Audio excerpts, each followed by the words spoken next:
पहले आपको लेके चलते हैं नैनीताल, जहां प्रतिभा सम्मान योजना में सीएम धामी क्या कुछ कह रहे हैं, सुनिए। बात का स्पष्ट प्रमाण है कि यदि कोई भी कार्य अच्छी सोच के साथ, स्पष्ट सोच के साथ, कड़ी मेहनत के साथ निरंतर किया जाए तो उस कार्य को सफल होने से रोका नहीं जा सकता है। हमारे मातृ संगठन राष्ट्रीय स्वयंसेवक संघ की स्थापना के शताब्दी वर्ष में आयोजित किए जा रहे इस विशिष्ट कार्यक्रम में उपस्थित होना मेरे लिए भी बहुत गर्व की बात है। जैसा कि हम में से बहुत से लोग जानते हैं, देश की स्वतंत्रता के पश्चात ये अनुभव किया गया कि भारत की शिक्षा व्यवस्था को अपनी जड़ों और संस्कृति से जोड़ने की आवश्यकता है। इन्हीं विचारों को मूर्त रूप देते हुए 1952 में राष्ट्रीय स्वयंसेवक संघ की प्रेरणा से गोरखपुर में संस्कारित, चरित्रवान और कर्तव्यनिष्ठ नागरिक गढ़ने के दिव्य संकल्प के साथ पहला सरस्वती शिशु मंदिर प्रारंभ हुआ। समय के साथ यह अलग पूरे देश में फैली और वर्ष 1978 में विद्या भारती अखिल भारतीय शिक्षा संस्थान का गठन हुआ। आज विद्या भारती ने भारतीय शिक्षा पद्धति, आधुनिक शिक्षा पद्धति के मेल से जो अद्वितीय क्रांति शिक्षा जगत में फैलाई है, उसके बारे में जितना कहा जाए, जितने उस शब्दों में व्याख्या की जाए उतनी कम है। शिक्षा के क्षेत्र में बोया गया एक छोटा सा बीज आज एक विशाल वृक्ष बनकर देश भर के शिक्षा और संस्कार की, देश भर में शिक्षा और संस्कार की छांव बिखर रहा है। आज विद्या भारती देश भर में लगभग 13,000 औपचारिक, 12,000 अनौपचारिक विद्यालयों के माध्यम से 35 लाख भैया बहनों में ज्ञान, करुणा, राष्ट्रभक्ति और सदाचार जैसे मानवीय गुणों को उनके संस्कारों में लाने का, उनको उभारने का काम कर रहा है। इसके साथ ही विद्या भारती द्वारा आदिवासी बहुल इलाकों और अंतर्राष्ट्रीय सीमा वाले क्षेत्रों में भी सैकड़ों विद्यालय खोले गए हैं। उत्तराखंड में भी विद्या भारती का योगदान अनुकरणीय है और मुझे बताया गया है कि वर्तमान में यहाँ करीब 562 विद्यालयों का संचालन किया जा रहा है, जिनमें 1.25 लाख से अधिक विद्यार्थी शिक्षा ग्रहण कर रहे हैं। मुझे जानकर अत्यंत खुशी हुई कि भारत सरकार द्वारा विद्या भारती के 7 स्कूलों को सैनिक स्कूल के रूप में स्थापित करने हेतु भी चयनित किया गया है। मैं आज के इस अवसर पर देश के भविष्य के निर्माण में 70 वर्षों से भी अधिक समय तक कार्यरत अखिल भारतीय शिक्षा संस्थान विद्या भारती और उसके सभी कार्यकर्ताओं को, सभी पदाधिकारियों को, सभी संचालकों को, आचार्यगणों को, शिक्षकगणों को उनके द्वारा शिक्षा जगत में किए गए महान योगदान के लिए साधुवाद देता हूं। हमारे शास्त्रों में कहा गया है, विद्या नाम नरस्य भूषणम, अर्थात मनुष्य का सबसे बड़ा आभूषण विद्या है। इसलिए शिक्षा के महत्व को ध्यान में रखकर उत्तराखंड के अंदर हमारी सरकार ने सबसे पहले नई शिक्षा नीति को उत्तराखंड में लागू करने का काम किया है। साथ ही हम प्रदेश की शिक्षा व्यवस्था को और अधिक आधुनिक बनाना, और अधिक व्यवहारिक बनाना और उसको व्यवस्थित बनाने के लिए हम कई स्तरों पर नीतिगत निर्णय ले रहे हैं। राज्य के सरकारी स्कूलों में कक्षा 1 से लेकर 12 तक के विद्यार्थियों को निःशुल्क पाठ्य पुस्तकें और कक्षा 1 से लेकर कक्षा 8 तक के बच्चों को पाठ्य पुस्तकों के साथ जूता और बैग भी उपलब्ध कराया जा रहा है। मुख्यमंत्री मेधावी छात्र प्रोत्साहन योजना के तहत मेधावी छात्रों को प्रति माह छात्रवृत्ति भी दी जा रही है। इसके साथ ही प्रदेश के प्रत्येक विकासखंड के हाई स्कूल और इंटर में टॉप करने वाले छात्रों को भारत भ्रमण पर भी लेके जाया जा रहा है। अनेक जगह पर उनको नए नए ज्ञान और अनुभव इससे प्राप्त हो रहे हैं। वहीं अगर उच्च शिक्षा की बात करें तो आज प्रदेश के राजकीय महाविद्यालयों एवं विश्वविद्यालयों में आधारभूत संरचनाओं का निरंतर विकास किया जा रहा है। राज्य में 20 मॉडल कॉलेजों की स्थापना की जा रही है एवं महिला छात्रावास एवं IT लैब सहित परीक्षा भवनों आदि का निर्माण भी किया जा रहा है। इसके साथ ही हाल ही में ब्रिटेन के साथ सेवनिंग उत्तराखंड छात्रवृत्ति हेतु समझौता किया गया है, जिसके तहत 5 श्रेष्ठ विद्यार्थियों को मास्टर डिग्री के लिए ब्रिटेन भेजा जाएगा। हमने इंफोसिस स्प्रिंग बोर्ड के साथ भी राज्य के उच्च शिक्षण संस्थाओं में कंप्यूटर आधारित विभिन्न पाठ्यक्रम संचालित करने हेतु समझौता किया है। इतना ही नहीं, राज्य के युवाओं को और बेहतर अवसर प्रदान करने के उद्देश्य से हम देश के 100 श्रेष्ठ रैंकिंग वाली संस्थाओं में प्रवेश लेने वाले युवाओं को 50,000 रुपये की प्रोत्साहन राशि भी प्रदान कर रहे हैं। इसके अतिरिक्त उत्तराखंड देश का ऐसा पहला राज्य बन गया है जहां बुनियादी शिक्षा के लिए राज्य पाठ्य चर्चा कार्यक्रम रूपरेखा तैयार की गई है। यही नहीं, विद्यालय में विद्यार्थियों की रचनात्मकता को और बढ़ावा देने हेतु बस्ता रहित दिवस को भी पाठ्य चर्चा में शामिल किया गया है। आप सबने देखा होगा, अभी कुछ ही दिनों पहले अगर घर में छोटे बच्चे होंगे तो बस्ता रहित दिवस मेरे ख्याल से कल ही था, देहरादून में तो कल था, एक दिन पहले। चूंकि मुझे इसलिए पता है कि मैं अपने छोटे वाले बेटे से कह रहा था कि तुम सो जाओ भी जल्दी, 11 बजे तक वो सोया नहीं था, तो बोला कि नहीं, मैंने कहा कल छुट्टी है क्या, इतनी देर तक जगे हो? तो उसने कहा कि नहीं, कल हमारा बस्ता रहित दिवस है।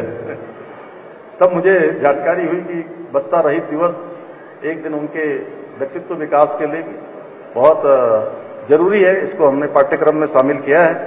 इसके अलावा हमारी विरासत पुस्तक के माध्यम से कक्षा 6 से लेकर 8 तक के छात्रों को भारत की संस्कृति, लोक परंपरा और देश और प्रदेश की महान विभूतियों के जीवन परिचय से भी परिचित कराने का कार्य भी किया जा रहा है। हमने इस पुस्तक में उत्तराखंड राज्य आंदोलन के जननायकों की शौर्य गाथाओं को भी सम्मिलित किया है, जिससे हमारी आने वाली पीढ़ियां उनके योगदान को, उनके आंदोलन को, उनके बलिदान को समझ सके और राज्य के प्रति उनके अंदर उत्तरदायित्व की एक भावना विकसित हो सके। साथ ही हमने बच्चों में कौशल, उद्यमिता, भारतीय ज्ञान परंपरा को विकसित करने के लिए कौशलम कार्यक्रम भी प्रारंभ किया है। इसके अतिरिक्त संघ लोक सेवा आयोग, CDS, NDA इन सभी परीक्षाओं में पास होने पर उनके साक्षात्कार के लिए तैयारी के लिए 50,000 रुपये की धनराशि का प्रावधान भी किया जा रहा है। आज संपूर्ण विश्व सनातन धर्म और संस्कृति के महत्व को समझ रहा है। इसे देखते हुए हमने देहरादून में दून विश्वविद्यालय में एक सेंटर फॉर हिंदू स्टडीज की स्थापना की है। इस सेंटर में हिंदू सभ्यता और संस्कृति से जुड़े अनेक पहलुओं पर शिक्षण और शोध कार्य किया जाएगा। मैं आज के इस अवसर पर अपने प्रिय भैया बहनों से कहना चाहता हूं कि आप लोग हमारे देश और प्रदेश के भविष्य हैं। इसलिए मैं आपको बताना चाहता हूं कि हमारी सरकार ने युवाओं के भविष्य के साथ खिलवाड़ करने वाले नकल माफियाओं पर नकेल कसने के लिए प्रदेश में देश का सबसे कठोर नकल विरोधी कानून लागू किया है, जिसका परिणाम है पिछले 4 वर्षों में राज्य में 25,000 से भी अधिक अभ्यर्थियों को, अधिक हमारे गरीब माता पिता के बेटे और बेटियों को योग्यता, क्षमता और प्रतिभा के आधार पर नौकरियां प्राप्त करने में सफलता प्राप्त हुई है।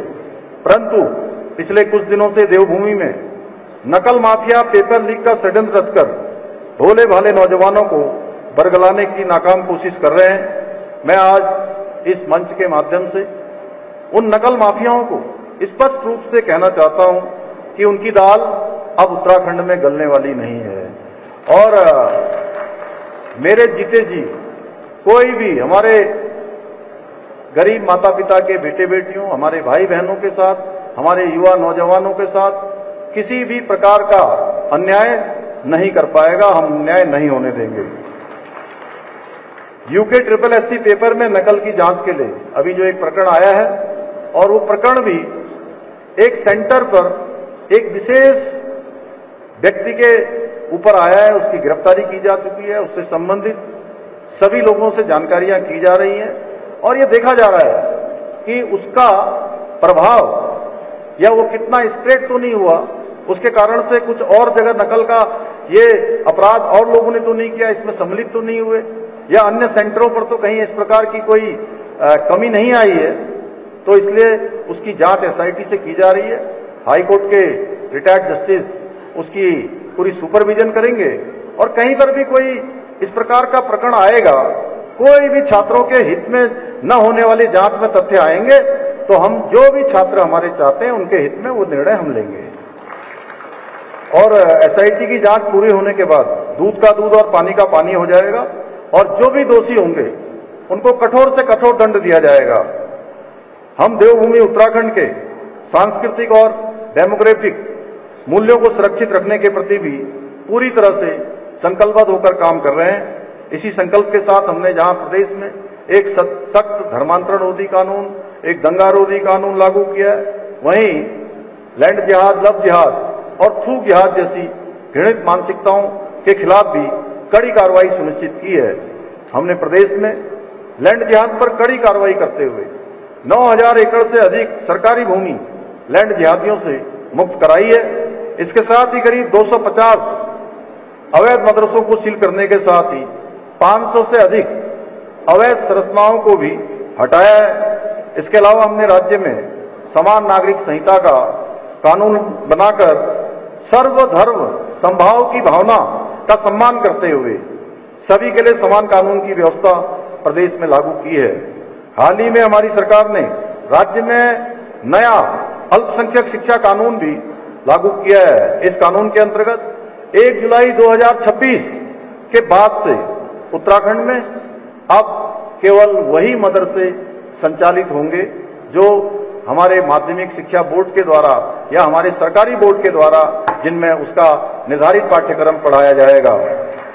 साथ ही मदरसे में पढ़ाने वाले धार्मिक गुरु जो बिना किसी शैक्षिक योग्यता के केवल धर्म के आधार पर बच्चों के भविष्य के साथ खिलवाड़ कर रहे थे, उन पर भी लगाम लगाने का काम ये नया शिक्षा में आया हुआ विधेयक हमारा करेगा। हमारा प्रयास है राज्य के शिक्षा मंदिरों में तय मानकों के अनुरूप गुणवत्तापूर्ण शिक्षा दी जाए, न कि शिक्षा के नाम पर बच्चों को 500 साल पुरानी कबीलाई मानसिकता की ओर धकेला जाए। अब भारत को पुनः विश्वगुरु बनाने की दिशा में हम सभी को मिलकर निरंतर प्रयास करना है।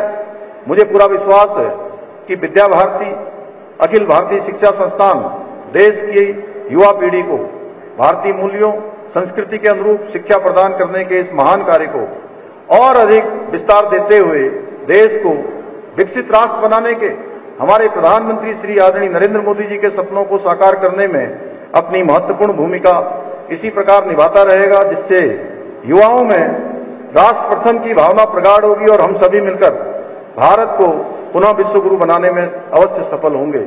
अभी मंच पर बोलने के बाद श्री श्याम अग्रवाल जी जो हमारे अध्यक्ष हैं यहाँ के, उन्होंने मुझे कहा है कि एक बड़ा यूनिवर्सिटी विश्वविद्यालय विद्या भारती के द्वारा आगे भविष्य में बनाया जाना है, उसके लिए जमीन की खोज हमें करनी है।